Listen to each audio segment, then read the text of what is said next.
Hi there, I'm Lucy Charlotte Brand of Lady Digital and welcome to another episode on the Digital Journal.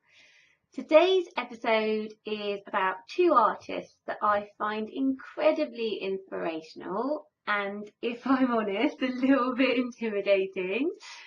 They both have achieved amazing things in their own right, as well as a couple, and I think have inspired not just myself, but loads of people around the world. The reason I picked these two is just because they struck a chord with me, both of them on separate occasions, but also I serve quite a lot of illustrators, artists, creatives, basically, as most entrepreneurs are creators, and so I think that it will definitely benefit you. So it is the truly fabulous Amanda Palmer and Neil Gaiman who have created art, and they live and breathe their art. That is just amazing and beautiful, and they tend to go beyond the bounds of normal constraints to create this amazing and very unique artwork.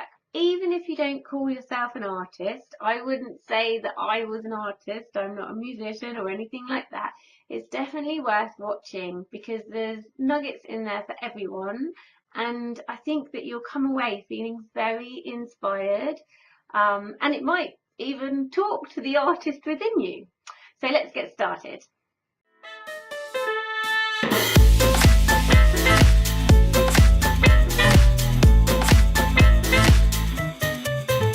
I was first introduced to Neil Gaiman by Rob, actually. Neil Gaiman is a short author of fiction.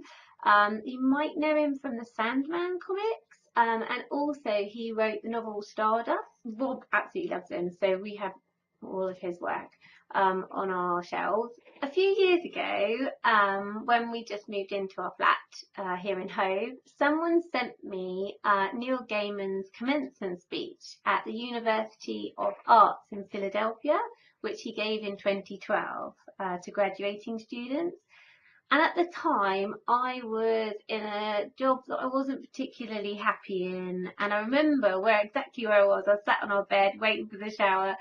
And it totally inspired me, the commencement speech, and also I think it kind of set me on the path that I'm on now of having my own business, because I just realised that what I was doing is not what I wanted to be doing, and I wanted to serve more people, and I wanted to feel that I was offering something to the world.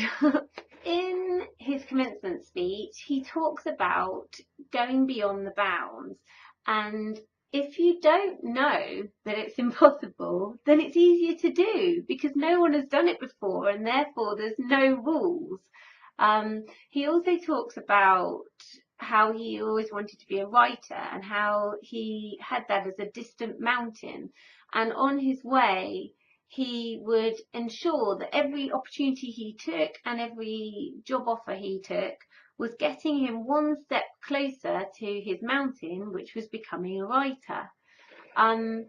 He also shares about success as well, and how things can take us away from our mountains, like emails, which I'm sure all of you can identify with. I know I certainly can. I'm not going to give away all the juicy details because it will ruin the impact that I really want the video to have. But for me, Neil's speech struck a huge chord and really got me thinking about what I wanted to do with my work life, and kind of set me on setting me on the path that I have today of having my own business, but serving creatives and coaches and entrepreneurs that generally are very artistic. So now on to Amanda Palmer, Neil Gaiman's wife. The only reason I mention her second is the chronological order that they both came into my life, into my awareness.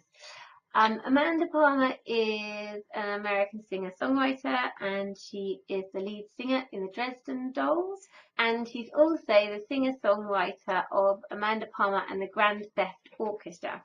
You may have heard about Amanda Palmer from launching a new album, which you could pre-order on Kickstarter. Kickstarter is a platform for crowdsourcing, so you can crowdsource finances, money, anything like that. And then you promise your pledges something in return. Her Kickstarter project was ultimately supported by 24,883 backers for a grand total of 1.2 million.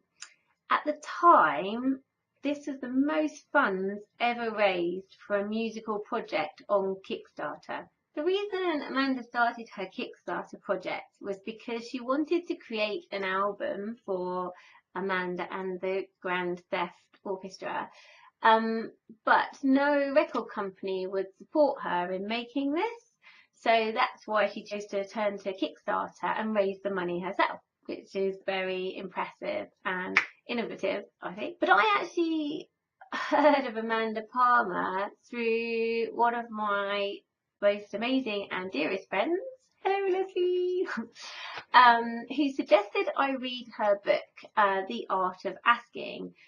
And once again, it really struck a chord with me, what was being saying about artists and the way that a lot of people view artists in the world.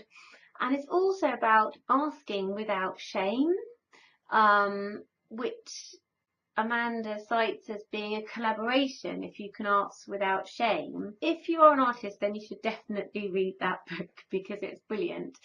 But she also did a TEDx talk, which once again, I'll put the link below this video, named The Art of Asking. And it's about connecting with people, whether you're a musician, a painter, a writer, a coach, an entrepreneur. It's all about connecting people and connecting yourself to people through your work and creating a lasting impact on the world. And I think it's also really important to feel inspired, which both these two videos did, but also the book as well did for me.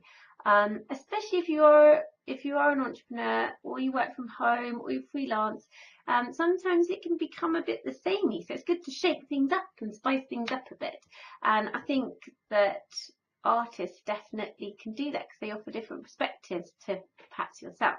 So I hope this post has inspired you to watch Neil Gaiman's Commencement speech and Amanda Palmer's TEDx talk. I really think that you should definitely do that because it will probably strike a chord with you if you are an artist, but if not, probably strike a chord with the artist inside you. As always, I would love to hear your comments down below. Is there any books that you've read that really changed your life or set you on the path that you're on today, or a video, YouTube video, or any people that you find really inspirational, perhaps because you don't view the world in the same way that they do, and that's why maybe it was a bit mind-blowing for you. Thank you ever so much for being here, and I shall see you on the next video. Bye!